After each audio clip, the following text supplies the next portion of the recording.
کتابیں جو ہیں وہ بھی لکھوائی گئیں تاکہ یہاں اردو کی پروموشن میں کام ہو. اور بہت سارے جو مسلمان رائٹرز تھے وہ اور ہندو رائٹرز انہوں نے یہاں پہ ایک ملازمت کر کے یہاں کام کیا لکھنے لکھانے کا. ادیب جو تھے وہ یہاں پہ ہائر کیے گئے, رائٹرز جو تھے وہ لکھاری جو تھے ان کو یہاں پہ تنخواہوں پہ رکھا گیا. یہ کالج جو تھا ایک نہ صرف یہ کہ اسکالرز کے لیے, دانشوروں کے لیے ایک بڑا پلیٹ فارم ثابت ہوا, بلکہ جو انگریز افسران تھے ان کے لیے ہندوستان کی علاقائی زبانیں سیکھنے کا بھی ایک مرکز بن گیا. لیکن مسلمان جو تھے وہ بھی ان کی گریٹ اٹیچمنٹ تھی اردو زبان کے ساتھ, اور وہ چاہتے تھے کہ یہ اردو زبان جو ہے وہ پروموٹ ہو, چونکہ اس میں فارسی زبان بھی شامل تھی. تو اس کے بعد ہم دیکھتے ہیں کہ جو فارسی زبان ہے یہ بیسیکلی آفیشیل لینگویج رہی ہے, ایک سرکاری زبان رہی ہے ہندوستان کی, اور یہ بہت صدیوں تک یہاں پہ رہی, کوئی چند سالوں تک نہیں بلکہ صدیوں تک رہی. لیکن پھر ایسا ہوا کہ انگریزوں نے 1837 کو یعنی جنگ آزادی سے 20 سال پہلے اردو زبان کو نافذ کر دیا. انہوں نے کیا کیا, خاص طور پر شروع میں انہوں نے کیا نارتھ انڈیا کے اندر, جس کے اندر پنجاب کا صوبہ تھا, ہریانہ کا تھا علاقہ, اتر پردیش تھا اور بہار کی اسٹیٹس تھیں. تو اس کے علاوہ کچھ اور بھی علاقے تھے, کشمیر کا علاقہ بھی تھا اور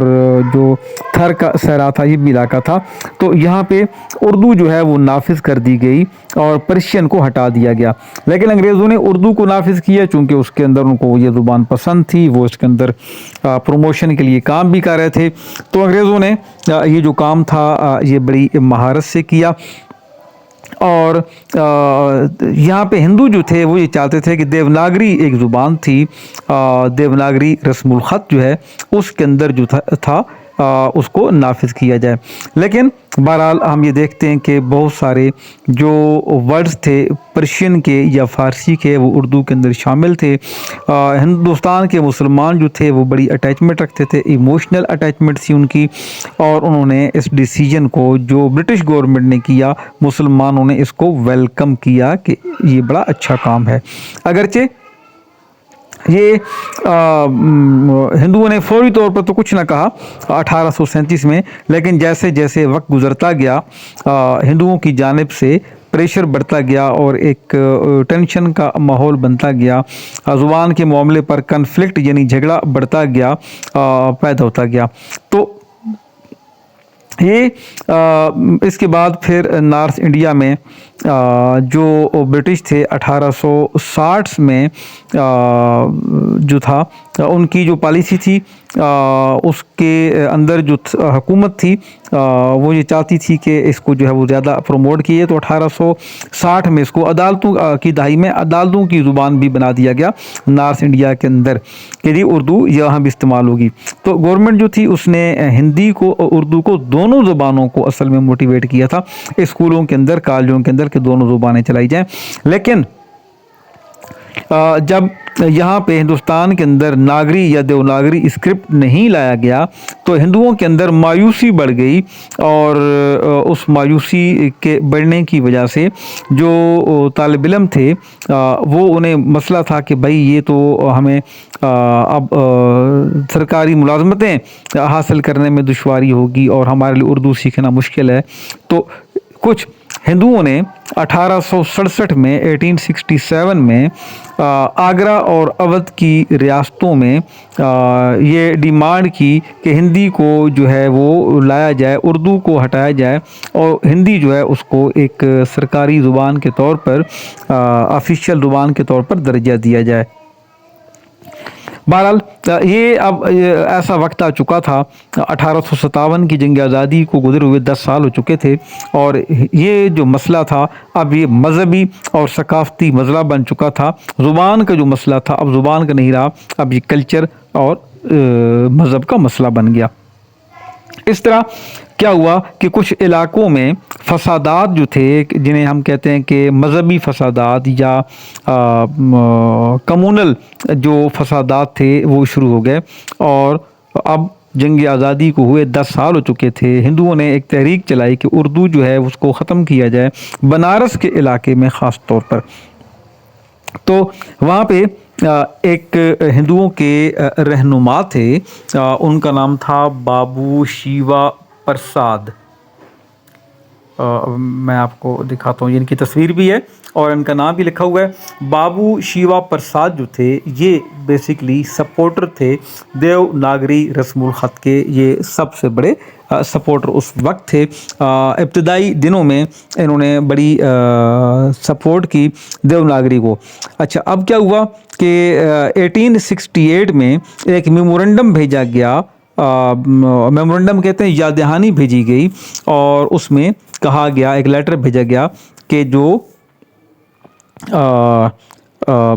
یہ کیا کہتے ہیں کہ دیوناگری جو ہے زبان, اس کو جو ہے وہ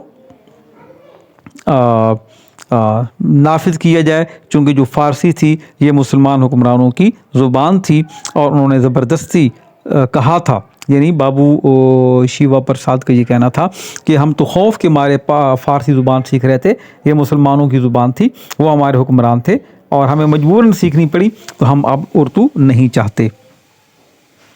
اسی طرح کیا ہوا کہ اس کے بعد جو اس کے اثرات ہوئے, یہ بات تو چھوٹی سی زبان کی تھی لیکن ہندوؤں اور مسلمانوں کے راستے ہمیشہ کے لیے جدا ہو گئے. اب سوال یہ پیدا ہوتا ہے کہ کیا وجہ تھی کہ ہندو جو تھے وہ آفیسز کے اندر ہندی زبان کو امپلیمنٹ آخر کیوں کرنا چاہتے تھے؟ تو اس کی وجہ کیا تھی کہ جو فارسی تھی, جو پرشین تھی, وہ ایکچولی ایلیٹ کلاس کی, جو اشرافیہ تھا, جو بڑا پڑھا لکھا اعلیٰ طبقہ تھا, ان کی زبان تھی. اور جہاں پہ اردو کے اندر فارسی کے الفاظ شامل تھے, تو جو آفیشیل لینگویج تھی اردو, وہ ان کو سیکھنا مسلمانوں کے لیے آسان تھی, اور یہ مسلمانوں کی زبان کنسیڈر کی جاتی تھی کہ جی اتنے سارے ایلیٹ کلاس کے جو مسلمان ہیں ان کی زبان ہے, تو اب یہ ہندی جو ہونی چاہیے. تو مسلمانوں کو ایک بہتر اپرچونٹی ملے ہندوؤں کے مقابلے میں کہ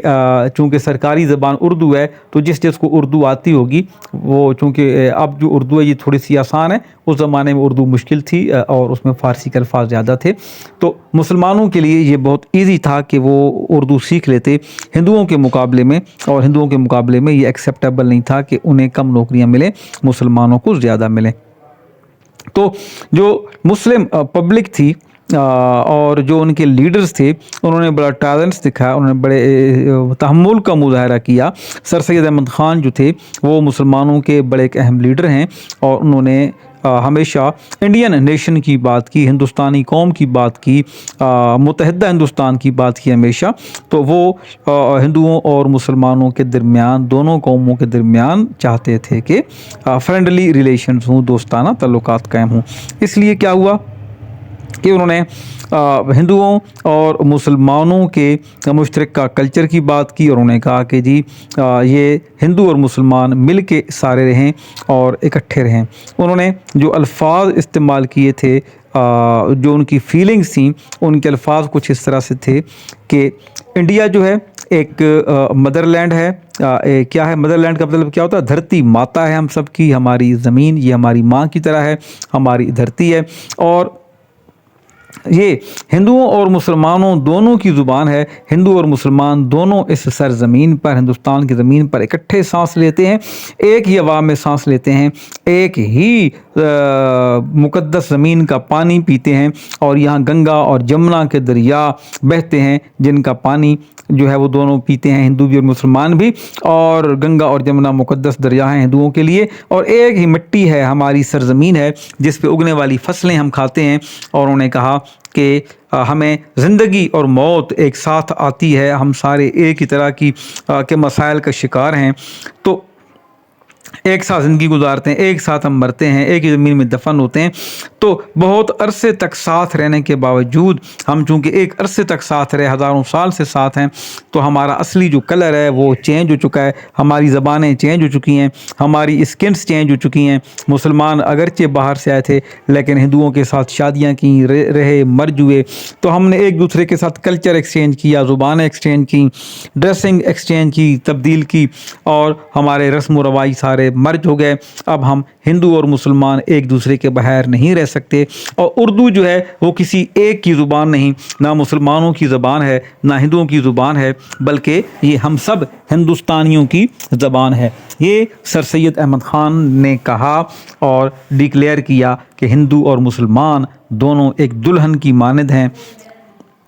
کہ ہندوستان جو ہے اس کی سرزمین ایک دلہن کی مانند ہے، اور مسلمان اور ہندو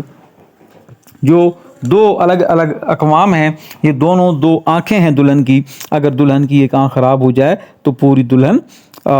متاثر ہوتی ہے، خوبصورتی مان پڑ جاتی ہے۔ سر سید احمد خان نے کہا کہ میں دیکھتا ہوں کہ ہندو اور مسلمان دونوں ایک آنکھ کی طرح ہیں، جس طرح دلہن کی ایک آنکھ ہوتی ہے، اور وہ یہ کہتے ہیں کہ ہندو اور مسلمان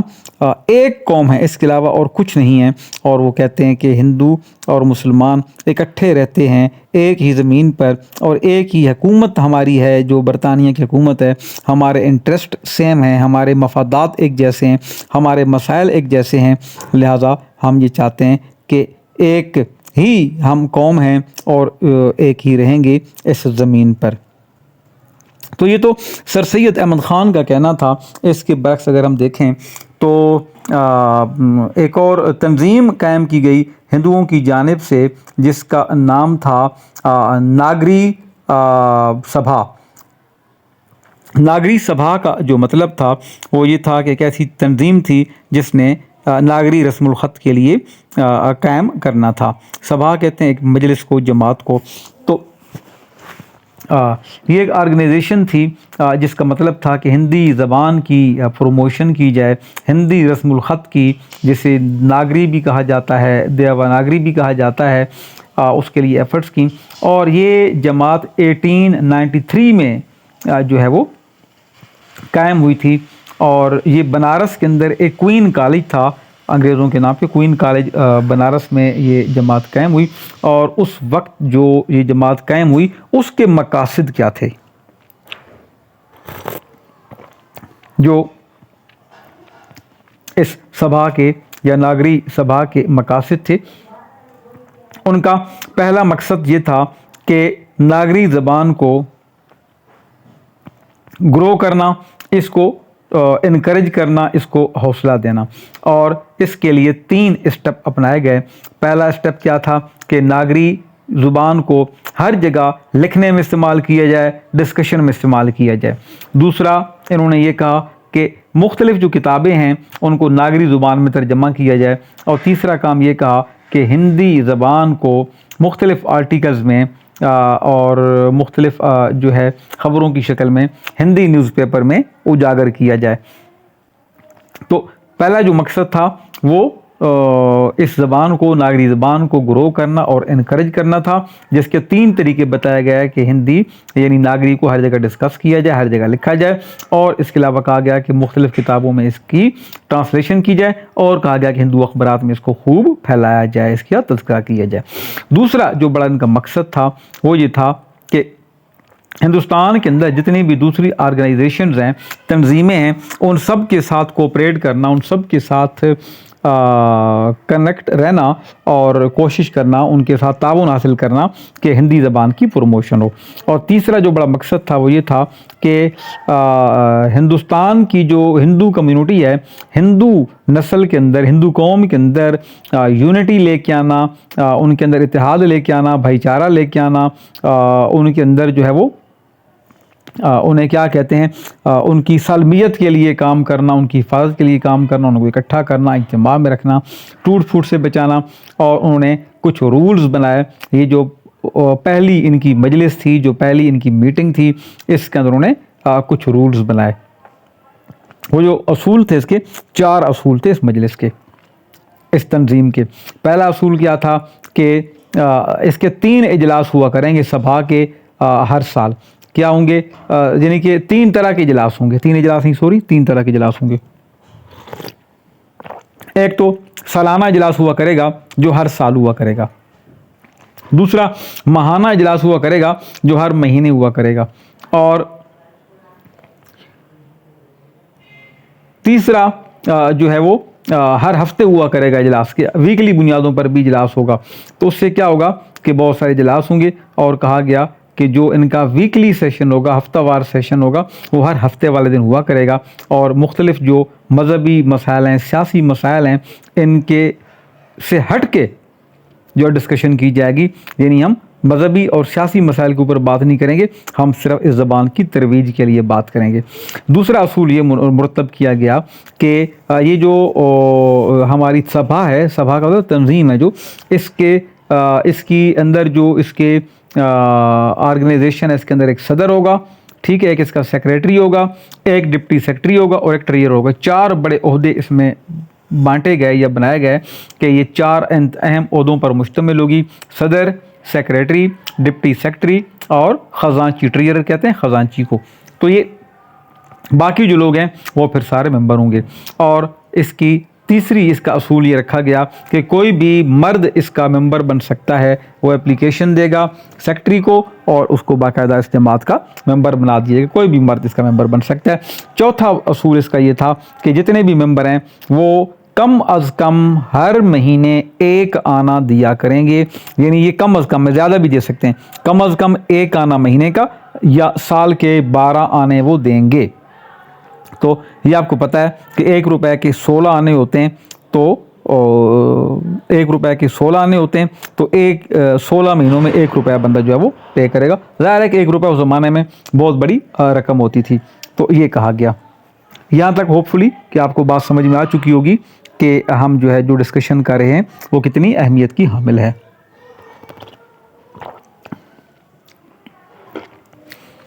اچھا، اس کے علاوہ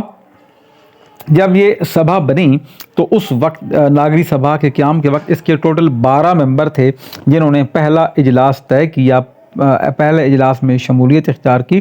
اور یہ جو ممبر تھے ہم انہیں کہتے ہیں کہ یہ بانی ممبر تھے اس ادارے کے۔ اس سبھا نے دن بدن ترقی کی اور 1 سال کے اختتام پر اس کے ممبران کی تعداد 82 ہو گئی، 82 ممبر ہو گئے۔ ظاہر ہے کہ ایک زبان کے اوپر یہ بات تھی، اس کے اوپر کوئی مذہبی مسئلہ نہیں تھا، تو یہ بھی ان کی بڑی ایک اضافہ تھا۔ اور ظاہر ہے کہ شروع میں جب ممبر لے رہے تھے تو بڑے کام کرنے والے اور یہ ایسے لوگ لے رہے تھے کہ جو بہت زیادہ محنت کریں، ایسے نہیں کہ ہر بندے کو ممبر بنا دیا۔ پھر جو پہلا سیشن تھا اس کا جو بڑا مقصد تھا سبھا کا، وہ یہ تھا کہ ہندی کے بارے میں اور دیوناگری زبان کے بارے میں اور اس کے رسم الخط کے بارے میں لوگوں میں نالج بڑھایا جائے کہ بھائی یہ اس کا کیا فائدہ ہے، ہمیں لوگوں میں یہ بات شعور پیدا کرنا، ان کا مقصد یہ تھا۔ اور ان آبجیکٹیوز کو حاصل کرنے کے لیے ان لوگوں نے ایک پروگرام بنایا کہ یہ جو زبان ہے اس کو رومن زبان میں لکھا جائے، یعنی کہ اس کو ہم دیوناگری زبان کو اس کو رومن رسم الخط بھی نکالیں اور جو ساتھ ناگری اسکرپٹ ہے اس کو بھی لکھیں، گورنمنٹ آفیسز کے اندر استعمال کریں۔ اور اس کے برعکس دوسری جانب اگر ہم دیکھیں تو جو سر سید احمد خان تھے وہ بڑے ایک زندگی اور موت کی کشمکش میں تھے ان دنوں، اس کے باوجود انہوں نے ایک مضمون لکھا تھا اور اس دیوناگری زبان کے بارے میں اپوزیشن کا اظہار کیا تھا، مخالفت کا اظہار کیا تھا۔ ان کا یہ جو آرٹیکل تھا، یہ مضمون تھا، علی گڑھ انسٹیٹیوٹ گزٹ میں پبلش ہوا تھا، اور اس کے چند دن بعد سر سید جو تھے وہ وفات پا گئے تھے۔ تو آپ یہ دیکھیں کہ سر سید احمد خان اپنی عمر کے آخری حصے میں مسلمانوں کے لیے کس قدر کوشاں تھے، کس قدر وہ مسلمانوں کے لیے کام کرنے میں مگن تھے۔ پھر ہم بات کرتے ہیں کہ وہاں پہ ایک لیفٹیننٹ گورنر تھے جن کا نام تھا اینٹونی پیٹرک مک ڈونلڈ۔ یہ آگرہ اور اودھ میں ایک صوبہ تھا، آگرہ اور اودھ یونائٹڈ صوبہ تھا، یہ مشترکہ صوبہ تھا، یہ متحد صوبہ تھا۔ وہاں پہ یہ اینٹونی پیٹرک مک ڈونلڈ جو تھے یہ لیفٹیننٹ گورنر تعینات ہوئے، اور یہ 1895 کا زمانہ تھا، سر سید کے انتقال سے کچھ عرصہ پہلے کی بات ہے، 1895 میں، اور یہ 1901 تک یہاں رہے۔ تو انہوں نے جب اپنے دفتر کا چارج لیا یہاں پہ تو انہوں نے کیا کیا کہ اپنا آفس سنبھالا تو انہوں نے ہندی زبان انہوں نے ہندوؤں کو پرووک کیا، ہندوؤں کو بھڑکایا اور کہا کہ جی ہندی لینگویج جو ہے اس کو ہونا چاہیے، کہ بھائی جو پہلے فیصلہ تھا وہ غلط تھا۔ تو یہ وہ واحد انگریز افسر تھا جس نے 1895 سے لے کے 1901 تک جو لوگ تھے اپنے 5-6 سالہ عہد حکومت میں ہندوؤں کو خوب بھڑکایا، اور اس کا رزلٹ کیا ہوا کہ جو ہندو ہیں وہ زیادہ کام کرنے لگے ہندی لینگویج کے لیے اس کے دور حکومت میں۔ اور 2 مارچ 1898 کی یہ بات ہے کہ ایک میمورنڈم بھیجا گیا سبھا کی جانب سے، ہندوؤں کی جانب سے، اس پہ 60,000 لوگوں کے سائن تھے، اور یہ سر اینٹونی میکڈونلڈ کو بھیجا گیا، اور سبھا نے کہا کہ دیکھیں یہ 60,000 لوگوں نے ریٹن میں سائن کر کے ہمیں دیا ہے، بہت سارے پیجز کے اوپر ان کے نام، شناختی کارڈ نمبر لکھ کے اور سائن کروا کے، کہ دیکھیں 60,000 لوگوں نے سائن کیے اور ڈیمانڈ کیا ہے کہ جو دیوناگری رسم الخط ہے اس کو دفتروں میں نافذ کیا جائے اور عدالتوں میں بھی نافذ کیا جائے۔ تو یہ جو میمورنڈم تھا یہ ظاہر ہے کہ اس کے کہنے پر ہی بھیجا گیا تاکہ جو لوگوں کو وہ سپورٹ کر رہا تھا ہندوؤں کو۔ اچھا، ہندوؤں نے پھر کلیم یہ کیا کہ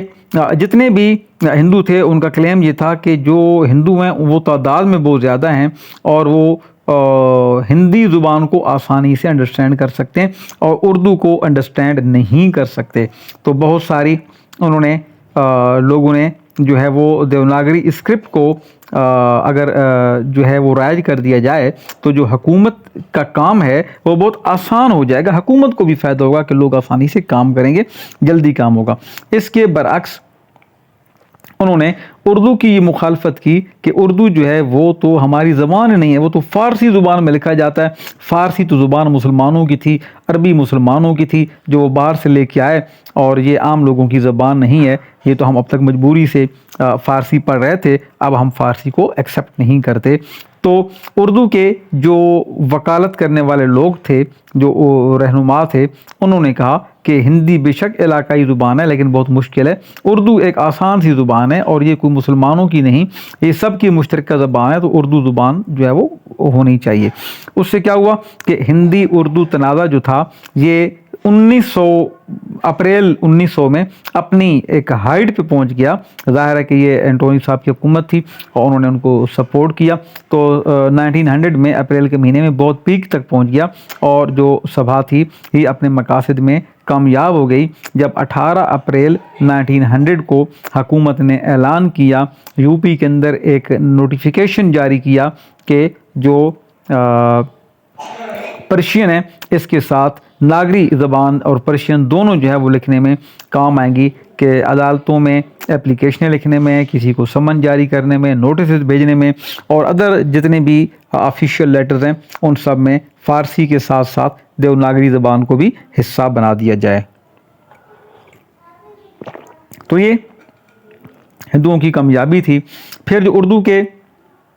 دفاع کرنے میں مسلمان پیش تھے، ظاہر ہے کہ مسلمانوں کو خدشات تھے، مسلمانوں کو یہ خطرہ تھا کہ ایک مسلمانوں کی اردو زبان نہیں برداشت ہو رہی، وہ بھی اردو پوری مسلمانوں کی نہیں تھی، اس میں فارسی کے الفاظ اگرچہ زیادہ تھے لیکن اس میں ہندی زبان بھی شامل تھی۔ تو مسلمانوں کو یہ خدشات تھے کہ ہندو آج مسلمانوں کی صرف زبان برداشت نہیں کر رہا تو آگے آنے والے وقتوں میں وہ مسلمانوں کو کیسے برداشت کرے گا۔ تو یہ ان لوگوں نے مظاہرے کیے، ہڑتالیں کیں، اور پورے بر صغیر میں جہاں جہاں ہو سکا ان کو جو تھا وہ کہا کہ جی ہم اس کے خلاف ہیں دیوناگری کے۔ تو جو میکڈونلڈ تھا اس نے ہندی اس میں جو رسم الخط تھا اس کو نافذ کرنے کی اجازت دے دی، جبکہ جو مسلمان تھے انہوں نے اس ایکشن کے خلاف بھرپور احتجاج کیا، اور اس وقت جو مسلمانوں کی رہنمائی کرنے والے تھے نواب محسن الملک جو تھے، چونکہ سر سید فوت ہو چکے تھے اور ان کی وفات کے بعد نواب محسن الملک نے ان مظاہروں کو ارینج کروایا۔ جس طرح آج کوئی ہڑتالیں ہوتی ہیں تو ان میں کوئی لیڈر ہوتا ہے، اس وقت